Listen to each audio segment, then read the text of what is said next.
تصور میں مدینے کی گلی ہو ہر بات تصور میں مدینے کی گلی ہو جو اختر ان کے تصور میں صبح و شام کرے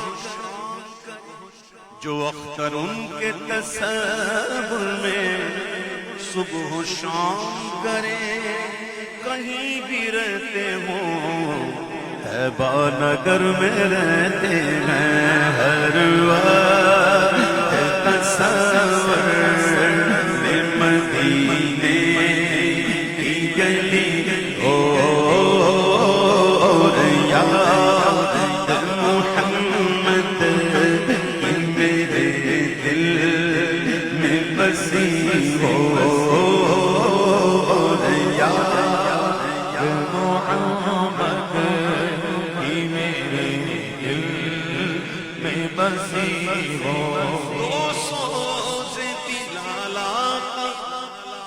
ملے درد رضا سا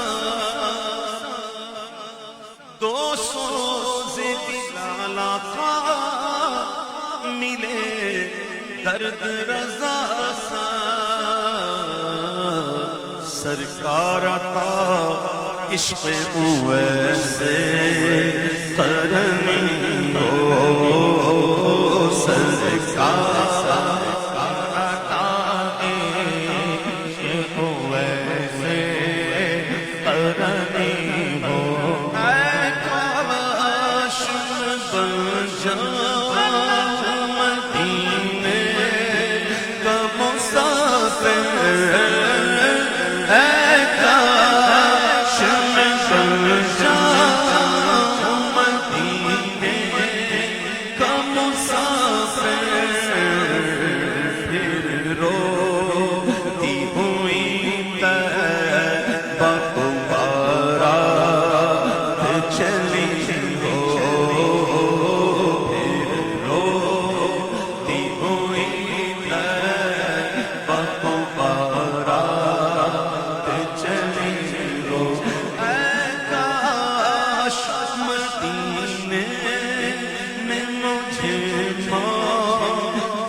نکیرین میری قبر میں آئے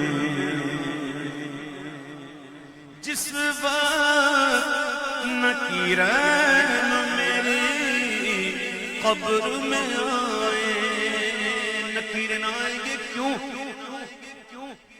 کیوں آئیں گے نکیرین اس لیے کہ اس سے پوچھیں من ربو کا ما دینو کا حضور کا جلوہ دکھا کر پوچھے ما کنت تقول فی ھذا الرجل آئیں گے اس سوال کے لیے لیکن جس وقت نکیرین میری قبر میں آئے تو اس وقت میرے لب پہ سجی نعت نبی ہو اس وقت میرے لب پہ سجی نعت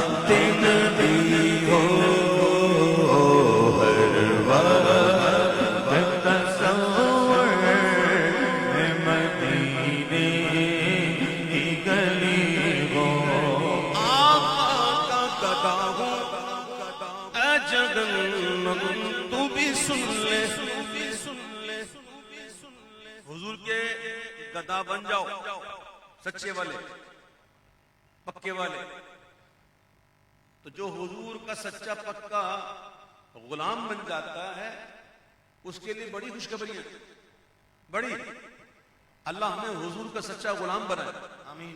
سچا حضور کا غلام بن جائیں گے تو پھر ہم بھی یہ کہنے والے بن جائیں گے، ٹھیک ہے؟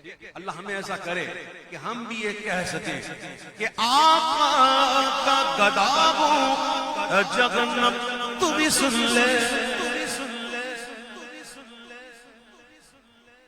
بڑی مادری کے ساتھ داڑیاں کٹی ہوئی ہوں، داڑیاں منڈائی ہوئی ہوں، اچھا نمازوں کی پرواہ نہ ہو، حلال اور حرام کا پتہ نہ چلے، سب چل رہا ہے، اور نعت خوانی میں آ کر آقا کا گدا ہوں اے جہنم تو بھی سن لے۔ میں نے کہا نا یار ایک کے بس کی بات نہیں ہے، پہلے گدا بنو، حضور کے گدا بنو، پھر یہ کیسے ہوگے؟ دیکھو جو گدا ہیں وہ کہتے ہیں کہ آقا کا گدا ہوں اے جہنم تو بھی سن لے، وہ کیسے چلے جو کہ غلام مدنی ہو، کیسے چلے جو کہ غلام مدنی ہو۔ ہمیں غلام بننا ہے کہ نہیں بننا ہے؟ کہ اسی طرح زندگی گزار دینی ہے؟ بننا ہے انشاءاللہ۔ مطلب مرنا بھی ہے نہیں ایک دن مرنا بھی ہے کہ نہیں؟ مرنا ہے نا۔ کون کہتا نہیں مرنا؟ ہر ایک کہتا ہے مرنا۔ تیاری کیا کیا؟ کس آس میں بیٹھے ہو؟ اور کس نے آ کر تمہیں کہہ دیا کان میں بس فکر نہ کر؟ ہے کوئی ایسا بتاؤ مجھے؟ یہ زندگی ملی ہے، اس کو غنیمت جانو، اس کو غنیمت جانو، اور اس کے اندر ہی رب کو راضی کر لو، اللہ اس کے محبوب کو راضی کر لو، انشاءاللہ آگے خیر ہوگی، ورنہ آگے پکڑ بڑی ہے۔ اس بات کو یاد رکھیے گا، یہ زندگی یہاں ہم جو آئے ہوئے ہیں نا، اللہ نے ہم کو ایسے نہیں بھیجا، بلکہ اللہ نے فرمایا کہ ہم نے اپنی عبادت کے لیے بھیجا دیا، تو اپنے رب کی معرفت حاصل کرو اس دنیا میں، اور کچھ کر لو، ورنہ یہ زندگی گزر جائے اور پھر پچھتاؤ کے علاوہ کچھ نہیں۔ آج ہی توبہ کرو اور آج سے ہی پکی نیت کرو کہ آج کے بعد کبھی بھی جان بوجھ کر نماز قضا نہیں کروں گا، اور اپنی شکلیں بھی انشاءاللہ میں حضور کے غلام والی بناؤں گا۔ جن کی فیشن پہ مر رہے ہو وہ کوئی کام آنے والے نہیں، کام آنے والی ذات ایک ہی، اور وہ ہے آمنہ کے لال کی۔ آج ان کو راضی کرو تو کل قیامت کے دن انشاءاللہ وہ بڑا کرم فرمائیں گے۔ قیامت تو بات کی بات ہے، دنیا میں قبر بھی بات کی بات ہے، دنیا میں بھی کرم فرمائیں گے انشاءاللہ۔ ہاں دنیا میں بھی کرم فرمائیں گے انشاءاللہ۔ اللہ تعالیٰ ہمیں عمل کی توفیق عطا فرمائے۔